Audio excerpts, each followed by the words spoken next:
Bonjour, bonjour. On reprend les vidéos du mois après 2 mois d'absence. Alors d'absence, oui et non, comme je vous ai signalé dans la vidéo précédente sur le Pérou, j'ai été happé par la campagne présidentielle et législative péruvienne. J'ai parcouru le pays dans ses moindres recoins avec deux candidates pendant 2 mois. Ça a été très intéressant. Je vais faire évidemment un long article sur le sujet d'analyse. Il y a un deuxième tour qui jouera au Pérou. Et puis l'actualité de l'Amérique latine n'attend pas, donc je m'excuse pour ces 2 mois d'absence. On revient aux vidéos mensuelles d'actualité sur l'Amérique latine, avec une actualité très chargée, puisque on va parler de la Colombie, parce que il y a des élections présidentielles, premier tour des élections présidentielles en Colombie qui vont se dérouler le 31 mai. Donc, ça va être évidemment très important. Ça se joue la continuité du gouvernement actuel ou pas. Et j'annonce tout de suite l'ouverture d'un crowdfunding parce que je serai en Colombie pour couvrir cette élection. Et donc, j'appelle à votre soutien si vous voulez avoir une information différente et de qualité. N'hésitez pas à nous soutenir, à aller sur le site lesderives.info, à aller sur la partie soutenez-nous et faire un apport en fonction de vos moyens pour que nous puissions vous informer sur les tenants et les aboutissants de ce qui va se passer en Colombie, une élection très très très importante qui va déterminer le futur de ce pays, mais aussi en bonne partie de l'Amérique du Sud, voire de l'Amérique latine. Je compte sur vous, je compte sur vous. Alors, on n'a pas besoin d'une somme immense, hein. On a besoin aux alentours de, avec le billet d'avion et la logistique sur place, on va dire, qui sont la nourriture, le logement et les transports, d'à peu près 1200, 1300 euros. Je compte sur vous. Il n'y a pas de petits apports.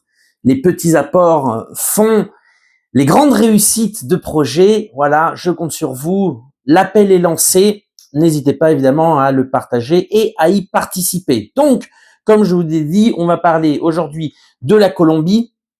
On va parler aussi du Honduras où est né un scandale gigantesque qui mêle Israël et les États-Unis. On va parler alors des États-Unis aussi parce que l'entreprise de reconquête du continent mérite qu'on s'attarde aux stratégies des États-Unis. Nous allons parler alors comme conséquence en fait de l'activité des États-Unis en Amérique latine, du Brésil, du Pérou évidemment, et bien évidemment de l'Argentine aussi, très important ce qui se passe en Argentine en ce moment. Et puis nous allons revenir sur Cuba, ce qui s'y passe et les menaces qui pèsent contre ce pays. Et puis nous terminerons sur le Venezuela en essayant de répondre et de vous donner des éléments de réponse à cette fameuse question qui fait vibrer les réseaux sociaux à l'étranger. Delcy Rodriguez est-elle une traîtresse? À quoi? À qui? On verra. En tout cas, un petit spoiler, comme disent les jeunes, au Venezuela, ce n'est pas du tout vu comme ça. Donc, on va comparer un peu les angles de vue pour essayer aussi de démonter certains mythes post-enlèvement de Nicolas Maduro. On finira là-dessus, comme ça, vous serez obligé d'écouter la totalité de l'actualité de l'Amérique latine. Alors évidemment, non, si le Brésil, le Honduras, la Colombie ne vous intéressent pas, vous avez la possibilité évidemment d'avancer. C'est pour ça qu'on fait un sommaire détaillé pour vous permettre aussi si vous n'avez pas envie de tout écouter, de privilégier les pays qui vous intéressent le plus. Voilà, alors, sans transition, on commence par la Colombie. Comme je le dis, il y aura des élections le 31 mai. Alors, des élections législatives ont déjà eu lieu en mars et elles ont montré finalement un parlement fragmenté dans lequel la première minorité vient du camp de l'actuel président Gustavo Petro, donc ça lui donne une forte minorité, forte minorité suffisante pour diriger. Eh bien non, il devrait y avoir des alliances. Donc ces alliances, évidemment, on va dire, refroidissent un peu la ferveur de changement révolutionnaire, ou en tout cas de le rythme de ces changements qui ont été nombreux pendant la présidence de Gustavo Petro, et dont le candidat du pacte historique, Ivan Cepeda, qui est le fils d'un dirigeant politique colombien qui avait été assassiné. Donc Ivan Cepeda, lui, est un sénateur de la gauche traditionnelle colombienne depuis de nombreuses années, et il est aussi connu pour avoir mené la fronde juridique contre l'ancien président Alvaro Uribe, et finalement c'est un des tenants, connu pour ça, on va dire, l'anti-uribisme, c'est-à-dire ce projet néocolonial et néolibéral, comme en connaissent de nombreux pays d'Amérique latine. En Argentine, aujourd'hui, c'est assez popularisé, par exemple, avec Monsieur Milei, mais au Pérou, le fujimorisme, depuis de longues années aussi, représente ce courant-là, qu'en France, on pourrait qualifier, on va dire, d'ultra-droite, et à raison, puisqu'il y a tout ce petit monde-là s'organise dans des forums internationaux, comme par exemple le forum de Madrid. Mais en Amérique latine, ça revêt aussi un aspect néocolonial important qu'il n'y a pas forcément dans d'autres pays ou dans des pays occidentaux. Donc, on a en lice, on va dire, pour le 31 mai, on va parler de 3 candidats plus importants que les autres, selon les sondages. Ivan Cepeda, le candidat de la continuité dans la diversité du projet porté par le président Petro, projet plus progressiste, d'intégration, d'inclusion sociale, de justice sociale, et les projets néocoloniaux et néolibéraux qui sont portés par la candidate de l'uribisme, donc Paloma Valencia, qui est aussi une politicienne avec plusieurs années au compteur, on va dire, qui est une fidèle de l'ancien président Alvaro Uribe, et puis un personnage qui se veut encore plus radical, Abelardo de la Espriella, qui est sorti sur un mode de contestation, comme on a pu le voir avec Monsieur Milei, qui s'est mis en porte-à-faux avec la droite néolibérale traditionnelle argentine, qui était Monsieur Macri, ou alors par un autre exemple, le maire de celui qui allait devenir le maire de Lima, donc Rafael López Aliaga au Pérou, qui se situe dans une posture encore plus radicale que le fujimorisme. Donc on a là on va dire une bagarre politique au sein du camp néolibéral qui n'est pas propre à la Colombie, qui existe et qui a existé dans d'autres pays. Et donc les premiers sondages montrent que Monsieur Cepeda, candidat du pacte historique, le candidat patriote et de justice sociale, est en tête avec 40% des voix. Et le deuxième serait Monsieur Abelardo d'Espriella avec 23-22% des voix, talonné par la candidate Paloma Valencia, la candidate de l'uribisme, avec 20% des voix. Voilà. Il y a aussi, on va dire, des candidatures plus petites qui feront la différence, en fait, avec des options, on va dire, libérales, traditionnelles, voire socio-libérales, et qui seront, on va dire, à prendre en compte dans la perspective d'un deuxième tour, puisque pour passer pour gagner au premier tour, il faut avoir 50% des voix. Alors pas dans tous les pays d'Amérique latine. Il y a des pays d'Amérique latine, par exemple, on peut gagner, comme l'Équateur ou la Bolivie, où on peut gagner avec 40% des voix s'il y a une différence de 10% avec le second. Ce n'est pas le cas en Colombie. En Colombie, il faut 50% des voix. Donc, il y aura certainement un deuxième tour, et donc là, on verra. Mais il n'empêche que la situation est très tendue, évidemment, puisque là, c'est 2 modèles antagoniques de sociétés qui se rencontrent, qui se sont fait face avec vigueur et parfois même violence pendant le mandat de Gustavo Petro. Et évidemment, on est en Colombie, donc une bonne campagne électorale ne se passe jamais sans violence, sans mort et sans tragédie. On avait eu déjà l'assassinat, il y a quelques mois, de Miguel Turbay, qui était un des candidats à la primaire de l'ultra-droite, qui avait été assassiné d'une balle dans la tête. Et là, on a eu un attentat à la voiture piégée qui a fait 20 morts et 56 blessés, qui a été revendiqué par des dissidences des FARC dans le département du Cauca, département dont est originaire Paloma Valencia, et si je ne m'abuse, où était élu le sénateur Ivan Cepeda. Donc voilà, c'est aussi, je dirais presque de manière assez triste et ironique, hein, ne me prenez pas au premier degré là-dessus, mais malheureusement, ça fait partie un peu du folklore électoral colombien, ce flot de violence qui accompagne les campagnes électorales pour essayer de les faire pencher aussi d'un côté comme de l'autre. Alors, ce qu'on a vu aussi pendant cette campagne, c'est pas une chose moindre, si l'on se rappelle qu'il y a quelques semaines, il y a eu une impasse diplomatique entre le président de l'Équateur, donc qui est un fer de lance de cette ultra-droite, et puis le président Petro. Et le président de l'Équateur avait mis des barrières douanières très hautes à plusieurs produits colombiens. La Colombie avait réagi de même. Alors, dans cette bagarre, en réalité, celui qui sortait perdant, c'était plus l'Équateur que la Colombie, notamment parce que une grande partie du nord de l'Équateur est alimentée en électricité colombienne. Mais on se demandait aussi pourquoi le président équatorien avait agi de la sorte, hormis son animosité contre Gustavo Petro.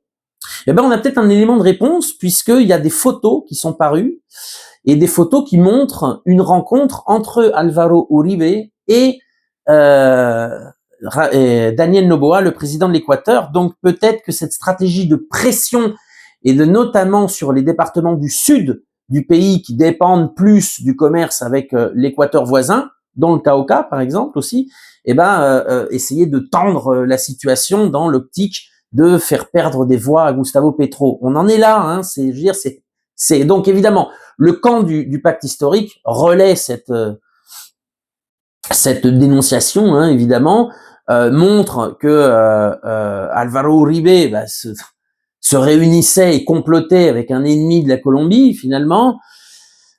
Voilà, comme vous pouvez voir, l'ambiance en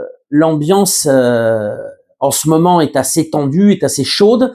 Et évidemment, le premier tour va révéler aussi toutes ces tensions. Comme je viens de le mentionner dans l'introduction, nous serons présents, nous irons faire des interviews de personnalités, des reportages dans les quartiers populaires, et pas seulement évidemment du camp de Ivan Cepeda. Hein. On va essayer d'élargir aussi, d'aller voir ce que nous dit l'ouribisme. En plus, la Colombie, c'est un pays fantastique que je connais, que j'aime beaucoup et où j'ai beaucoup de contacts, y compris dans tous les camps. Donc voilà, ne manquez pas, et encore une fois, on compte sur vous, sur votre soutien. Voilà. Passons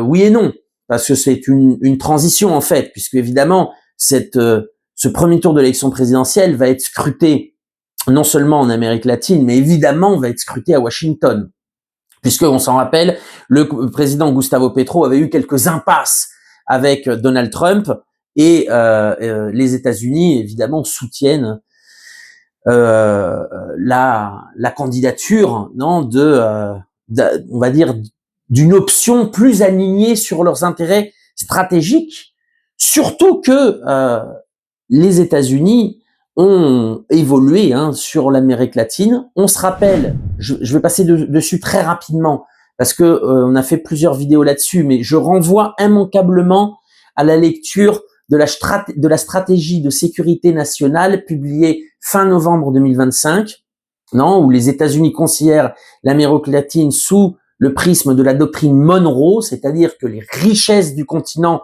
leur appartiennent et doivent servir à la stabilité et au développement des États-Unis. Donc on est dans un projet totalement colonial, néocolonial, qui a trouvé son corollaire dans la doctrine de défense nationale publiée quelques semaines plus tard, et cette doctrine met en application au niveau militaire les objectifs de domination coloniale tels qu'exprimés dans la le document dans la stratégie de sécurité nationale. Et on a entendu récemment le ministre de la Guerre des États-Unis, Peter Hegseth, parler dans un discours qu'on mettra d'une grande Amérique du Nord. That is why President Trump has drawn a new strategic map from Greenland to the Gulf of America to the Panama Canal and its surrounding countries. At the Department of War, we call this strategic map the Greater North America. Why? Because every sovereign nation and territory north of the equator, from Greenland to Ecuador and from Alaska to Guyana, is not part of the global south. It is our immense security perimeter in this great neighborhood that we all live in. Each one of these countries border either the North Atlantic or the North Pacific. Each one of these countries sits north of the two basic geographic barriers that exist in this region, the Amazon and the Andes Mountains. This is basic geography that we don't teach in schools as much as we should. And it restores our north-south relations, and we must get it right. In the north, the United States must enhance posture and presence in cooperation with you and our sovereign partners to defend our shared immediate security perimeter. In the south, meaning south of the equator, the other side of this great neighborhood, we will strengthen partnerships through increased burden sharing. This will enable you to take a greater role to defend the South Atlantic and the South Pacific, and to secure critical infrastructure and resources in partnership with us and other Western nations. This is what we did in World War II, just like we sunk ships with torpedoes in World War II. At the Department of War, we called it the Quarter Sphere Defense. And we will do this again. Donc, c'est-à-dire que pour les États-Unis, désormais, il y a leur pays et une zone de tampon, un espace vital. Ça peut rappeler des souvenirs. Hein. Je rappelle que l'Allemagne nazie avait à peu près la même théorie à l'Est. Hein. Un espace vital qui s'étendrait jusque dans le bassin des Caraïbes et jusqu'en dessous de l'équateur. Les pays qui sont en dessous seraient bien évidemment alignés sur ce système de défense régionale des États-Unis, comme on le verra avec le Pérou ou avec l'Argentine. Non, en ce moment, tout est fluide, on va dire, non, par rapport aux documents et aux agissements des États-Unis. Et donc, on a entendu Peter Hegseth, comme dans la vidéo. Et puis, le Southcom, qui est donc l'armée des États-Unis pour l'Amérique latine et les Caraïbes, a créé un nouveau commandement, le commandement des opérations de guerre autonome.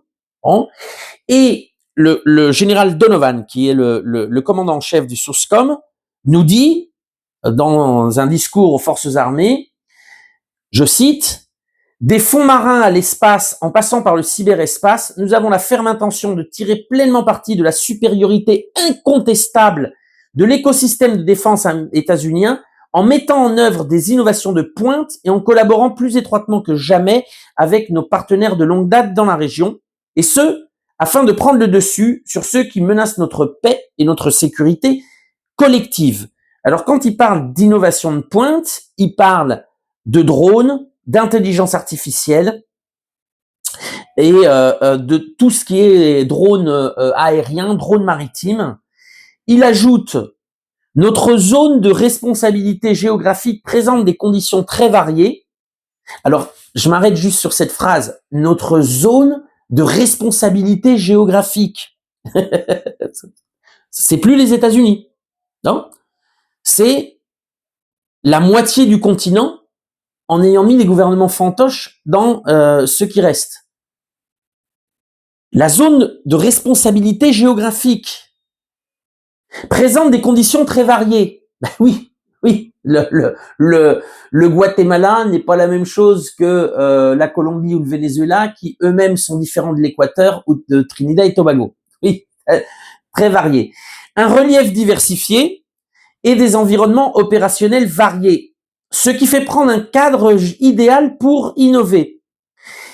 C'est également une région où nous disposons de partenaires de sécurité très compétents, alors on verra, et engagés qui font preuve d'initiative, adoptent les technologies et sont très désireux de collaborer avec nous pour soutenir la stabilité régionale de manière nouvelle et efficace.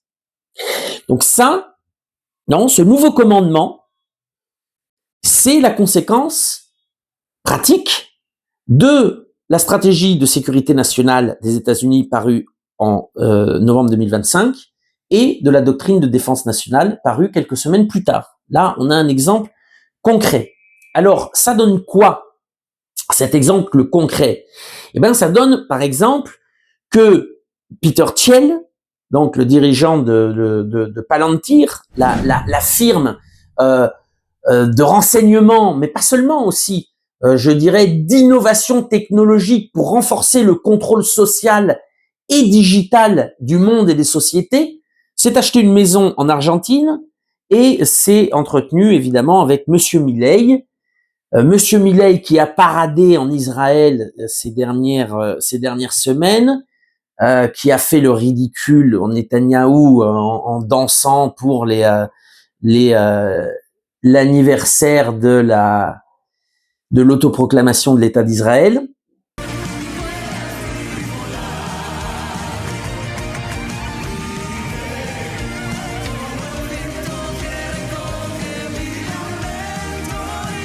Voilà, pendant que les Argentins, eux, subissent les conséquences de ces politiques. Là, je reviens aussi en aparté sur le fait que le modèle de Monsieur Milei n'est pas un modèle couronné de succès. Il y a eu des coupes budgétaires de 20%, une nouvelle coupe budgétaire de 20% dans les ministères. L'inflation est repartie à la hausse, d'ailleurs même reconnue par Monsieur Milei. L'industrie a chuté de 8,3%. Ça s'est traduit par la perte de 100 000 emplois. Dans des secteurs traditionnels de l'industrie argentine, comme la métallurgie, les chaussures, la construction, ils ont perdu 25% de leur capacité de production. Donc, je ne vois pas vraiment comment on peut faire du modèle de Monsieur Milei qui vit sous perfusion en plus des États-Unis, parce que ça sera encore pire sans la perfusion des États-Unis. Comment on peut faire un succès de cela? Et les Argentins, qui sont connus dans le monde entier pour avoir une viande exceptionnelle, une viande de qualité, je confirme, hein. Les Argentins qui sont habitués à la viande, mangent désormais de l'âne. De l'âne. L'âne est devenu très populaire parce que moins cher et les Argentins n'ont plus l'argent pour manger leur traditionnel asado, leur traditionnel barbecue du week-end et mangent désormais de l'âne. Sans rentrer vraiment dans les détails, qu'évidemment la situation économique en Argentine est loin d'être un modèle. En fait, ils sont en train de casser totalement le modèle même la notion de travail formel, l'industrie, le commerce et la production. Je vous renvoie aussi à la vidéo que nous avions faite en novembre 2025 sur le traité de commerce entre l'Argentine et les États-Unis, qui est un traité d'ailleurs normalement, moi j'ai pensé au traité de Versailles quand je l'avais vu, et qui donne un avantage total aux produits états-uniens par rapport aux produits argentins. L'Argentine ne se relèvera pas à moyen terme de la présidence Milei. Et évidemment, c'est là où Peter Thiel, Palantir, prennent une signification globale, parce que par rapport à un peuple qui, à un moment donné, un peuple en plus très orgueilleux et digne, qui, à mon avis, devrait se révolter d'une manière ou d'une autre, la capacité de contrôle de ces sociétés revêt un intérêt particulier, et notamment dans l'optique de recolonisation du continent, ce qui expliquerait évidemment la présence de Palantir à Buenos Aires, d'en faire une de leurs bases pour le contrôle du cône sud, voire de l'Amérique du Sud. Voilà. Et au même moment où Peter Thiel était à Buenos Aires, au Brésil, se jouait aussi une des partitions énoncées dans la doctrine de sécurité nationale, avec le rachat par l'entreprise états-unienne USA Rare Earth. Vous me passez, allez pas vous moquer de mon accent. Il est mauvais en anglais, il est pas très bon en espagnol, et je crois que même en français, j'assume avec fierté une petite accent berrichon.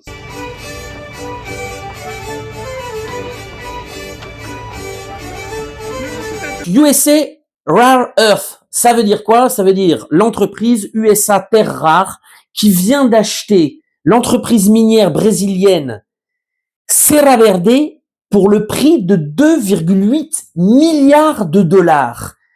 L'entreprise Serra Verde, c'est l'entreprise qui exploitait la mine Pina Elma, et donc qui était une des rares mines hors Asie et hors Chine à exploiter des terres rares. La transaction, profitant du fait que le Brésil est un pays fédéral, mais là encore, je pense qu'ils ont joué dans des zones grises du droit. La transaction a été approuvée par le gouverneur de l'État, Ronaldo Caiado, qui est aussi le candidat de l'extrême centre libéral du PSD, le Parti social-démocrate brésilien, à la présidence qui aura lieu cette année d'ailleurs en octobre. Donc là, on a beaucoup de choses qui se jouent en même temps. Lula a déclaré que la transition est une honte. On écoute Lula. É uma vergonha, inclusive, o que o Caiado fez em Goiás. O Caiado fez acordo com empresas americanas, fazendo concessão de coisa que ele não pode fazer porque é da União. Então, se a gente não tomar cuidado, Demório, se a gente não tomar cuidado, Eduardo, essa gente vai vender o Brasil. Donc Lula est pas content, une véritable honte de gens qui vendraient le Brésil si jamais on regarde ailleurs. Alors, est-ce que le gouvernement fédéral tentera de bloquer cette vente? On verra dans les prochaines semaines, s'il en a les moyens aussi. Ça me fait penser, cette affaire-là de l'achat de la mine Serra Verde, et donc de l'exploitation des terres rares, ça m'a fait penser lorsque le BlackRock avait racheté les ports des embouchures du canal de Panama, et que les Chinois évidemment on est un peu dans le même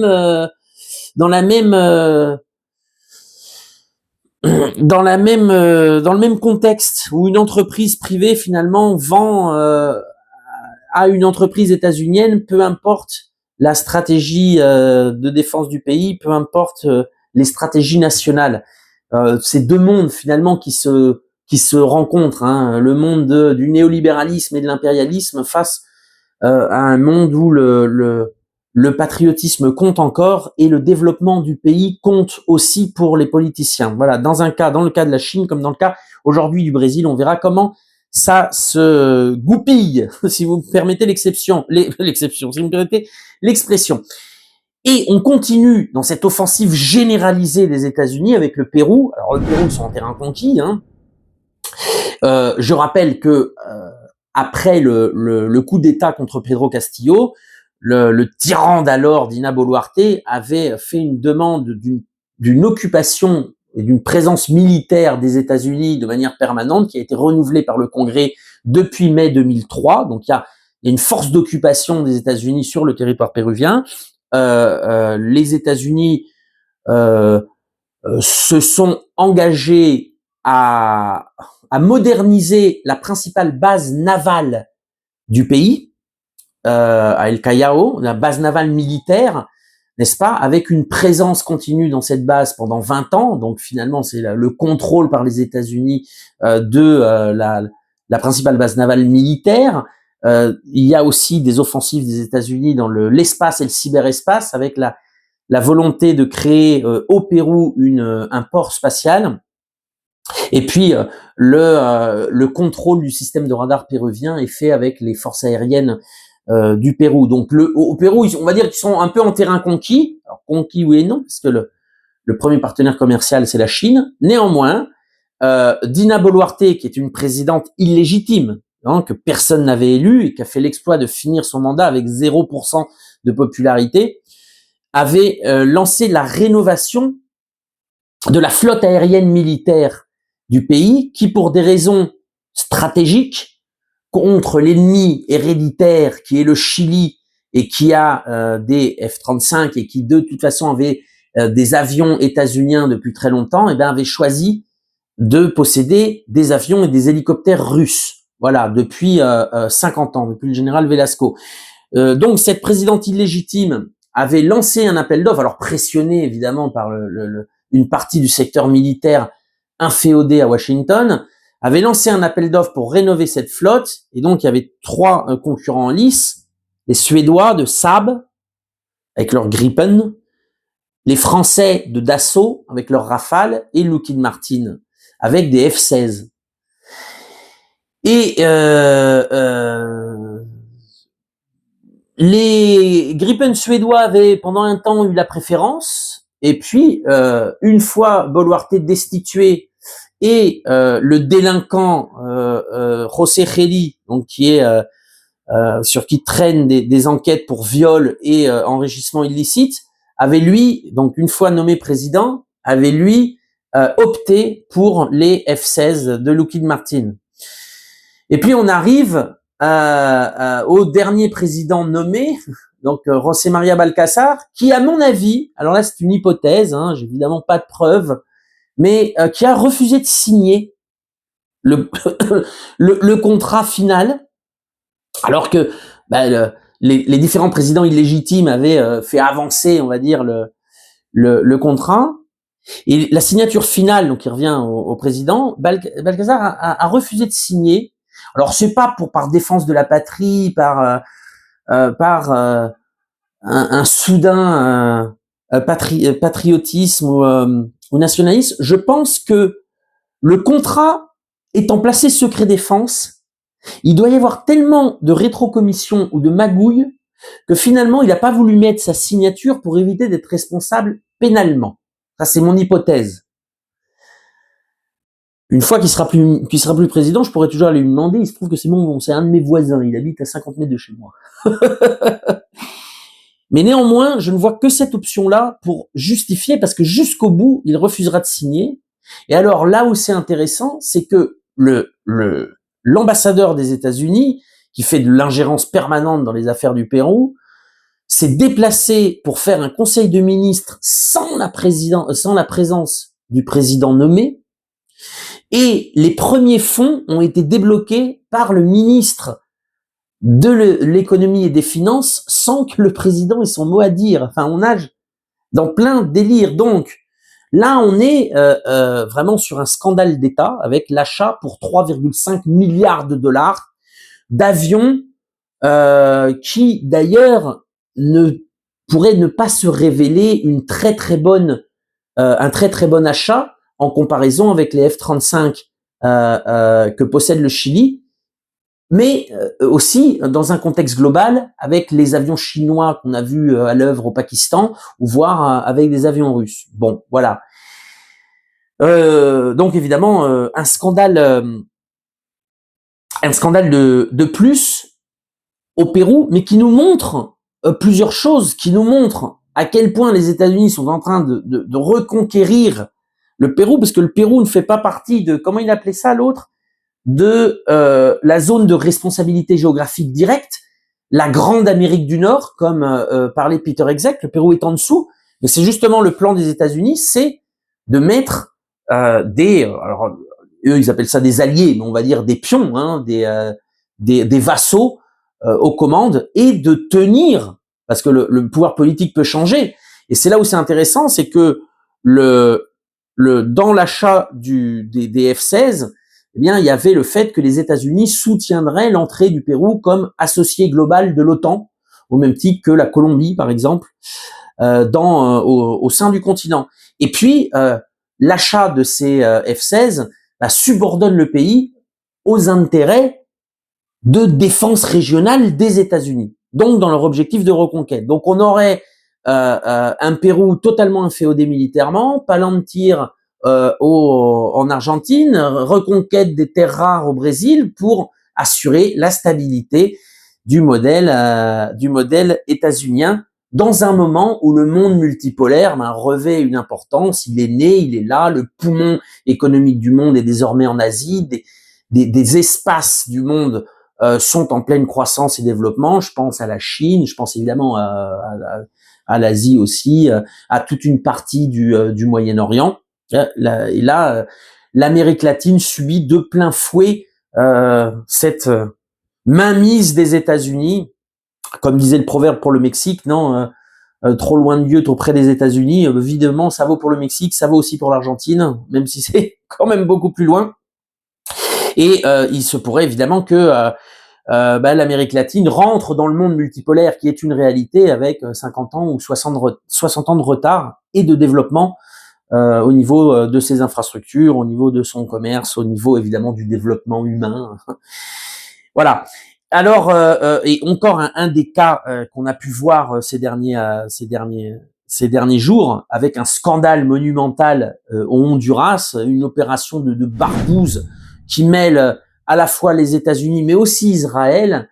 Le Honduras qui est un pays clé des États-Unis en Amérique centrale, non, qui a été pendant très très longtemps un pays totalement assujetti, et puis qui depuis, on va dire, une vingtaine d'années, connaît des soubresauts politiques, et notamment des gouvernements plus progressistes, plus alignés sur le monde multipolaire. Le Honduras était un des rares pays à ne reconnaître que Taïwan comme représentant de la Chine, et ce gouvernement, le gouvernement de Xiomara Castro a reconnu, évidemment, grande chose, a reconnu la République populaire de Chine comme étant la seule Chine. Donc, mais le Honduras, visiblement, connaît des soubresauts, et c'est trop, ces soubresauts pour les États-Unis. L'ancien président du Honduras, Juan Orlando Hernández, qui avait été condamné par un tribunal des États-Unis pour narcotrafic, pour avoir fait rentrer 411 tonnes de cocaïne aux États-Unis, avait été libéré par Trump, alors que Trump, dans le même temps, se faisait le chantre de la lutte contre les cartels de drogue, etc. On voit qu'évidemment, il n'en est rien. Et là, on a vu que non seulement la libération avait eu lieu donc par Donald Trump, mais qu'il y a un plan orchestré par les États-Unis et financé par Israël pour remettre ce monsieur Hernandez à la présidence après la transition du membre de son parti qui a gagné les dernières élections à Sfourwa. Qu'est-ce que gagneraient les États-Unis et Israël à faire ça? Des bases militaires, des bases de renseignement, certainement la présence de Palantir. Donc Palantir, je rappelle, c'est une excroissance des systèmes de renseignement nord-américains. C'est pas une entreprise qui pourvoit, c'est né au cœur du système ou du complexe militaro-industriel technologique des États-Unis, et le contrôle des zones économiques de développement spécial, qui sont des zones, on ne trouve que deux exemples de ce type de zone. Une qui était dans le Honduras près Xiomara Castro, et au Pérou, qui ont des zones de développement économique spécial privé, qui sont des territoires du pays qui non seulement échappent aux régulations fiscales du pays, ça il en existe dans tous les pays du monde, des zones franches, on appelle ça, mais qui sont aussi exemptés des réglementations sociales et environnementales.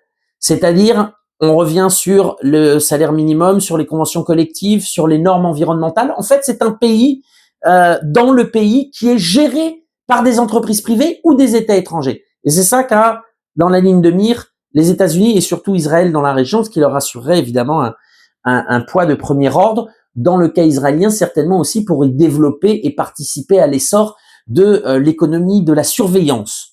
Voilà, donc un gros scandale.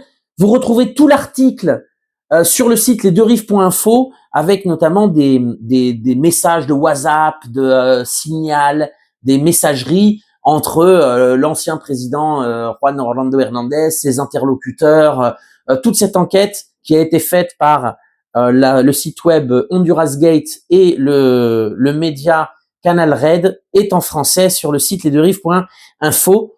Je vous y invite. Alors, sur ces entrefaites de reconquête totale des États-Unis, on a la situation à Cuba.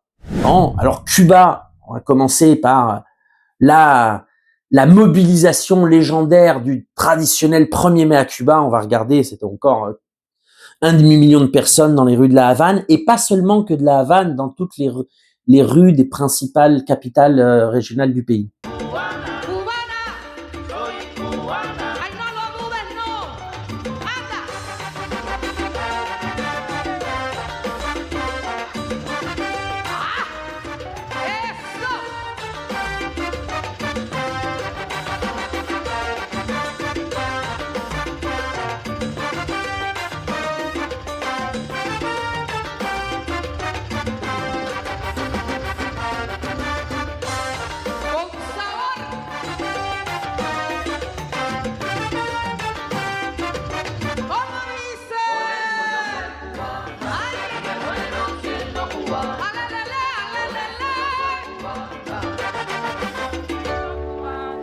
Así soy yo, a mi vida.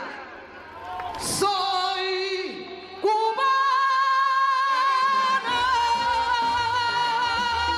Alors, on sait que la situation à Cuba est terrible, puisque les États-Unis maintiennent, en plus du blocus traditionnel depuis 60 ans, désormais aussi un blocus naval. Ils empêchent le pays d'être administré en pétrole, en énergie, de recevoir des importations, ce qui fait qu'il y a eu de nombreuses coupures d'électricité dans tout le pays depuis 3 mois.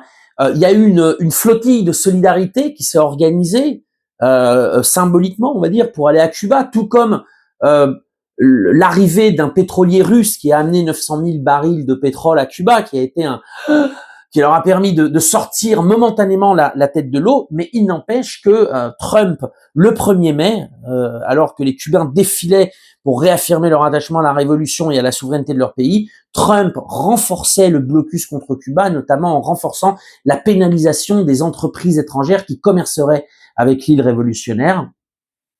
Et puis, il a déclaré qu'ils allaient très rapidement s'occuper de Cuba, que notamment lorsque le porte-avions Lincoln sera rentré de l'Iran, il campera devant Cuba et les autorités se rendront. Je cite Trump, non?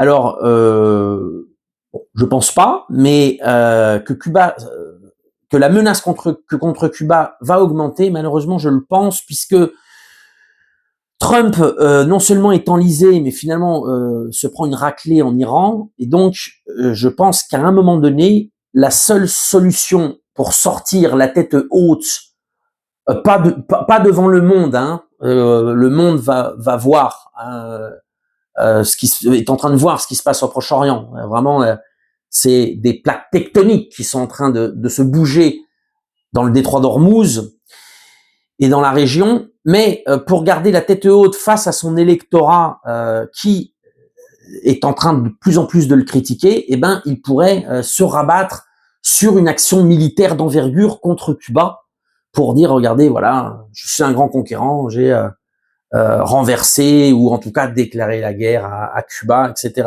Donc, les menaces contre Cuba ne sont pas prêtes de s'arrêter. Voilà. Et alors, je fais une transition en rappelant que un des pays qui vient d'envoyer 25 tonnes d'aide humanitaire, des médicaments et de la nourriture à Cuba n'est autre que le Venezuela, dirigé de manière intérimaire par la présidente Delcy Rodriguez. Nous arrivons évidemment à cette question que certains font traîner, taraudent, etc. Delcy a-t-elle trahi le chavisme? A-t-elle trahi la révolution? A-t-elle trahi Maduro? Qu'est-ce qu'elle aurait trahi? On va voir tout ça. Bon, donc on rappelle, c'est pour ça qu'en fait, je parle du Venezuela en dernier. D'une part, parce que je sais que c'est le sujet qui vous intéresse le plus, donc j'espère que vous avez profité de l'information de tous les autres pays avant d'en arriver là. Et la deuxième chose, c'est que ça nous a permis de rappeler l'offensive généralisée des États-Unis contre l'Amérique latine et contre ce qu'ils appellent la Grande Amérique du Nord, dont fait partie le Venezuela. Hein.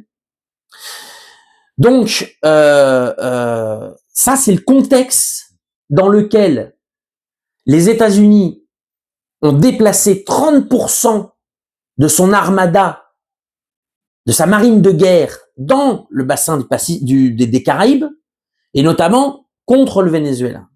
Et c'est dans ce contexte qu'a eu lieu l'enlèvement illégal, crapuleux, du président vénézuélien Nicolás Maduro et de sa compagne, la politicienne et avocate Cilia Flores. Il y a eu de la déception pour beaucoup de ceux qui nous regardent, je le sais, de la déception que le Venezuela ne s'immole pas en réponse à cet acte crapuleux. Qu'est-ce qu'on sait? Du 3 janvier, on sait avec certitude qu'il y a eu une trahison ou des trahisons au sein de la garde rapprochée de Nicolás Maduro. Comment le sait-on? On le sait parce que les survivants cubains qui ont combattu aux côtés des forces de sécurité vénézuéliennes contre l'envahisseur états-unien ont témoigné que les hélicoptères états-uniens savaient où frapper. Ils savaient où étaient les guérites dans lesquelles étaient les sécurités. Ils savaient où était le dortoir des Cubains qui a reçu un missile quasiment immédiatement, etc., etc. Donc il y a eu une trahison interne, oui. Je reprends ce que j'ai dit depuis 3 mois. La trahison institutionnelle, non. Le Venezuela a réagi immédiatement en tant qu'État en assurant la continuité des institutions. Et ce qu'on sait depuis, c'est qu'il y a eu un ultimatum dressé aux plus hautes autorités du chavisme, et notamment Delcy Rodriguez, en lui donnant un quart d'heure pour prendre une décision. Delcy Rodriguez aurait d'abord demandé qu'est-ce qu'il en était de Nicolás Maduro. Était-il vivant ou était-il mort? S'il était mort, il y avait eu quelque chose en moins pour, on va dire, négocier. S'il était vivant, on pouvait négocier sa liberté. Néanmoins, à ce niveau-là, quand on vous appelle, là, c'est pas du jeu, hein. On n'est pas dans les jeux vidéo. Là, on est dans la réalité. Vous avez un quart d'heure, tic-tac, tic-tac, tic-tac. Il y a 5 possibilités qui s'offraient à Delcy Rodriguez. Je les ai toutes pensées. Si j'en ai oublié une, vous pouvez me la mettre dans les commentaires. La première, c'était de déserter. Allez tous vous faire foutre. Je me casse. Je vais au Qatar. Je vais en Russie. Je m'en vais. C'est pas ce qu'elle a choisi. Elle a choisi de rester aux commandes. La deuxième solution, c'était de dire, OK, nous allons avoir une réponse militaire, ce qui entraînera le pays dans une guerre pour 10 ou 20 ans, avec la mort de 300 000 à 400 000 Vénézuéliens, et nous gagnerons et nous réussirons à reconstruire le pays. Ça, c'est le Vietnam. OK? Il y a aussi l'option d'aller en guerre, de passer 10 ou 20 ans en guerre, de perdre 400 000 Vénézuéliens, de gagner la guerre, mais de ne pas réussir à reconstruire le pays. Ça, c'est l'Afghanistan. Il y a la solution d'aller en guerre, de détruire le pays, de perdre 400 000 Vénézuéliens et de perdre au final. C'est le Guatemala. Le Guatemala, c'est 250 000 morts. Ils ont perdu. Et puis, il y a la dernière solution, qui était la solution concertée par les hautes autorités du chavisme, de dire ce gouvernement n'est pas éternel des États-Unis, et au-delà de ce gouvernement, l'hégémonie états-unienne, de l'empire états-unien, est de plus en plus questionnée par le monde multipolaire naissant. Il n'y a pas de nécessité de détruire notre pays pendant 20 ans en n'ayant pas la certitude ni de gagner la guerre, ni de pouvoir le reconstruire après. Donc, nous allons négocier. Nous allons trouver des poches d'air, parce qu'on négocie pas évidemment avec les États-Unis de manière égale. Les États-Unis braquent un pistolet de manière permanente sur la tête de Delcy Rodriguez et des missiles sur le Venezuela, non? Mais de trouver des poches d'air à l'intérieur d'une nouvelle relation qui, même si elle est inégale, nous permettra de continuer à avancer et de survivre comme projet révolutionnaire. Alors, une fois qu'on a dit ça, est-ce que c'est glorieux? Je ne sais pas. Je ne sais pas. Et peu importe, en réalité, que ça soit glorieux ou non. Est-ce que c'est à la hauteur de ce que pouvaient s'imaginer des soutiens étrangers de la révolution bolivarienne depuis la commodité de leur appartement? Non. Non. Sans aucun doute. Mais ça, au Venezuela, les gens s'en foutent. Les gens s'en foutent. C'est d'ailleurs ce qu'a dit Delcy Rodríguez. On va l'écouter. Todos ustedes han hablado, queridos jóvenes del sistema, de lo que significó el 3 de enero para Venezuela. Yo lo digo como una venezolana más. Me tocó ser vicepresidenta ejecutiva del presidente Nicolás Maduro hasta el último minuto. Y hasta el último segundo, lealtad absoluta. Lealtad con Venezuela. Lealtad con el pueblo, con el presidente. Ya habrá momento, ya llegará el momento de que se conozcan los detalles. Quienes desde la mezquindad, desde la irracionalidad, dicen lo que dicen de mí, les voy a decir algo. Es irrelevante frente a lo que corresponde defender a Venezuela. Es irrelevante frente a defender la paz y la estabilidad de este país. Es irrelevante al momento de garantizar el futuro y la soberanía y la independencia de Venezuela. Me tocó a mí, lo digo modestamente, no con grandilocuencia. Y esos momentos de reflexión, de saber de los riesgos, de conocer los peligros para mi familia, di un paso al frente y dije, lo hago por Venezuela y lo hago por el pueblo de Venezuela y no me cansaré de hacerlo. Qu'est-ce qui a été gagné, on va dire, dans les poches de négociation? Alors, d'une part, le fait d'écarter, alors d'écarter temporairement en tout cas, mais d'écarter la menace fasciste et néocoloniale qui plane sur le Venezuela avec des personnages comme María Corina Machado, Leopoldo López, Juan Guaidó, etc., etc. Ces gens qui, une fois revenus au Venezuela, créeront un bain de sang à exterminer le moindre chaviste. Et c'est exactement pour cela que Trump les a écartés. Parce que pour faire du business pétrolier, il faut une stabilité et pas une guerre civile. Donc pour l'instant, ils sont écartés. D'ailleurs, on a pu voir que au discours de l'Union, Trump n'a pas invité María Corina Machado, mais a invité un autre opposant, plus modéré, on va dire, Enrique Marquez, qui a été invité comme représentant vénézuélien. Au sein du Venezuela, il y a une loi d'amnistie qui a été faite. Je rappelle que la loi d'amnistie, c'est pas la première, non? Dans lequel sont exemptés ceux qui ont commis des crimes, la corruption ou ceux qui ont appelé à une intervention militaire contre le Venezuela. Il y a de nouvelles lignes au sein du Venezuela qui se créent.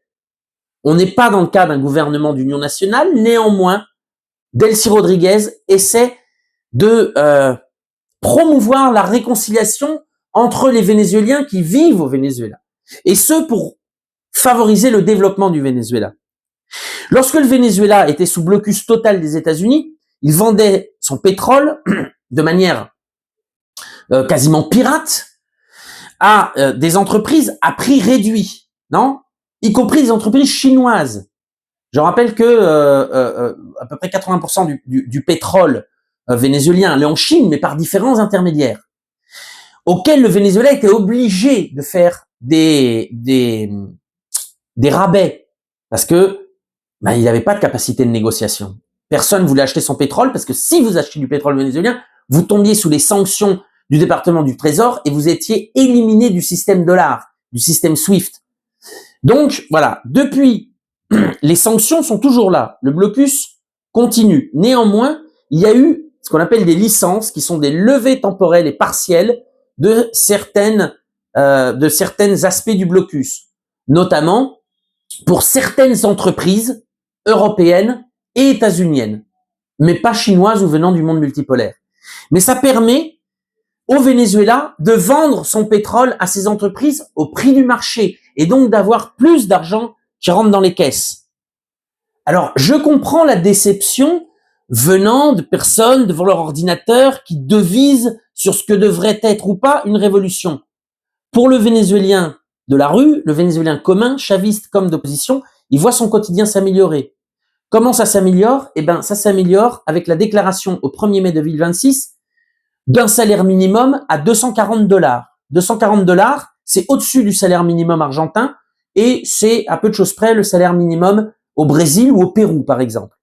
Le vrai Venezuela, on va dire, reformalise son économie, une économie qui allait mieux, qui avait réussi à casser le cercle vertueux, le cercle vicieux de la maladie orange pour notamment développer une agriculture. Ça, c'est pas touché par les États-Unis.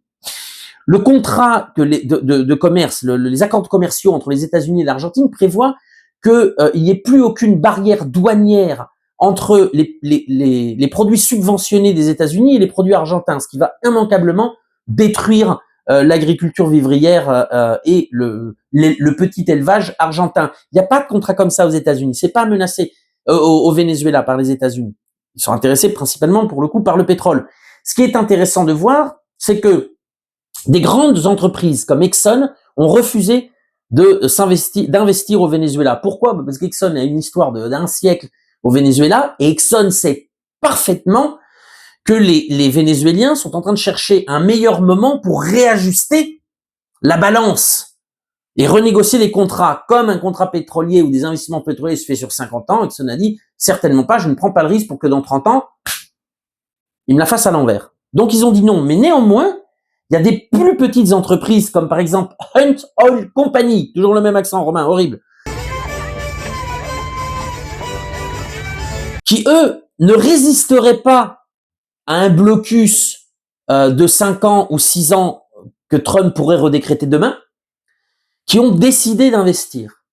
Et donc ça c'est important parce que ça veut dire que la relation finalement est une relation qui va évoluer dans le temps et de manière positive. Alors, évidemment, au niveau diplomatique et commercial, il y a eu la reprise des vols entre les États-Unis et les USA. Il y a eu... alors, c'est pareil. Le Venezuela revient dans le FMI, mais le Venezuela ne l'a jamais quitté. Le FMI ne reconnaissait pas Nicolas Maduro comme le président légitime du pays.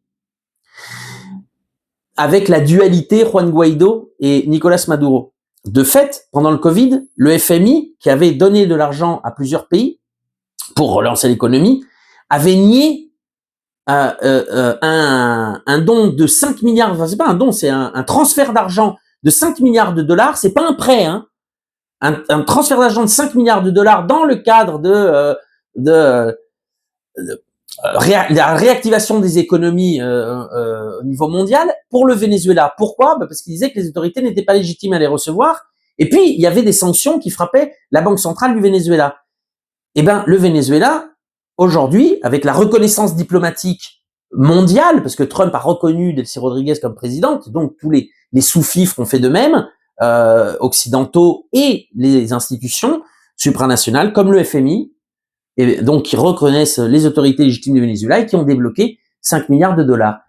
Voilà, qui arrivent dans les comptes vénézuéliens. Alors évidemment, je sais que devant l'écran des gens qui ont été affectés par la perte de l'idéal qu'ils avaient de ce que devait être une révolution, bah c'est horrible, mais pour le Vénézuélien, c'est encore une possibilité d'amélioration de la vie quotidienne. Et puis, j'aurais quand même signalé quelque chose. Le chavisme est en bloc derrière Delcy Rodriguez. En bloc. Tout le haut commandement du chavisme politique et militaire soutient Delcy Rodriguez. Le fils de Nicolas Maduro, qui est en contact avec son père, soutient Delcy Rodriguez. Les enfants de Cilia Flores soutiennent Delcy Rodriguez. La fille de Chavez soutient Delcy Rodriguez. Il y a eu des manifestations monstres à Caracas et dans les principales villes du pays contre les sanctions, contre le blocus et en soutien à Delcy Rodriguez. On va regarder. Venezuela camina unida y deja atrás las diferencias en un verdadero acto de encuentro, de reconciliación nacional, tal y como reclama el tiempo histórico del día de hoy. Vemos en las imágenes la gran peregrinación nacional que a esta hora transita por la autopista Gran Cacique Huaycaipuro y donde las autoridades nacionales junto al pueblo elevan una sola voz por el cese de las sanciones. Je reprends les paroles de Delcy.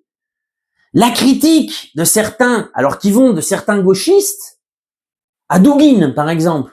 J'ai vu que donc Douguine qu'on peut pas suspecter de gauchiste, Alexander Douguine, le russe, philosophe russe, qui était très affecté et qui, à un moment donné, alors a insulté Delcy Rodriguez pendant plusieurs semaines, et puis à un moment donné a dit, au final, c'est peut-être notre faute aussi, alors notre faute, nous les Russes, on n'a pas soutenu suffisamment, mais c'est pas une question de soutenir suffisamment, c'est que le Venezuela ne se prêtait pas à être un protectorat, ni russe, ni états-unien.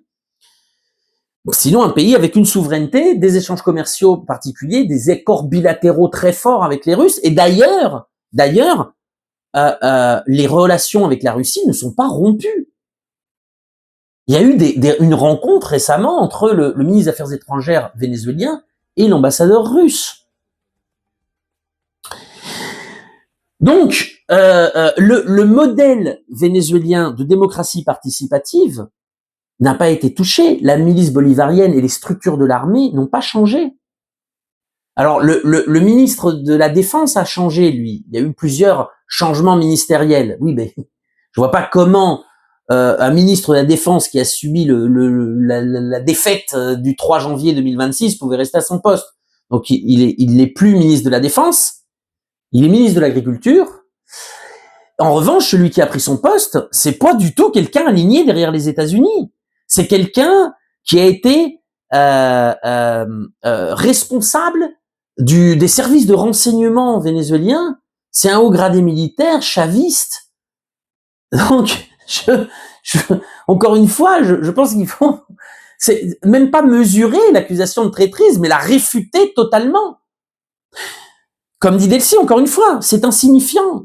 Tous les Vénézuéliens, à l'exception d'une personne, en réalité, qui est un communicant vénézuélien du chavisme historique, Mario Silva, pour pas le nommer, mais qui n'a aucune responsabilité, qui n'a plus aucune responsabilité au sein de l'appareil dirigeant du chavisme. Une figure symbolique importante qui lui soutient qu'effectivement il y a une trahison, etc. Mais c'est la seule. Et c'est pas une personne importante au niveau de la direction actuelle du chavisme. Donc je suis désolé, je suis profondément affecté si cela remet en cause vos idéaux révolutionnaires à certains, ou les idéaux révolutionnaires de certains, si finalement les personnes aussi qui voient une traîtrise dans Delcy Rodriguez, finalement aussi avaient une espérance de voir lutter un peuple en remplacement des défaites consécutives dans leur propre pays. Non, ça c'est un échange que j'ai surpris sur Twitter qui m'a beaucoup amusé d'une politologue espagnole qui relayait la thèse de la traîtrise, qui se sont pas battus, qu'il fallait aller au charbon, au combat, etc. Et des Vénézuéliens qui lui ont répondu, mais tu sais que dans ton pays, il y a 8 bases de l'OTAN, prends les armes, renverse cette situation, on te regarde et on verra, on apprendra de toi et de comment tu fais. Voilà. Donc voilà, ça c'est ma position à moi, mais en réalité c'est même pas ma position à moi. Je relate la position des chavistes au Venezuela, auquel j'adhère. Parce que vous savez qu'au Venezuela, on n'est pas au Venezuela, sur les deux rives, on n'a pas le cul entre deux chaises. On a une position fixe. Voilà, c'est celle à laquelle j'adhère. J'ai toujours adhéré à la position du chavisme au Venezuela.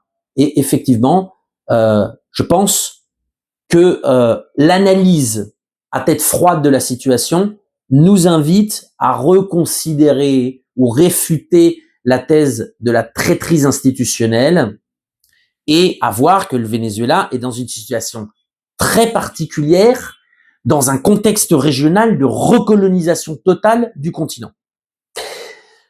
Voilà. Ceci étant dit, Je vous remercie. J'attends vos commentaires. Si vous n'êtes pas d'accord, mettez-le. On continuera le débat dans les commentaires.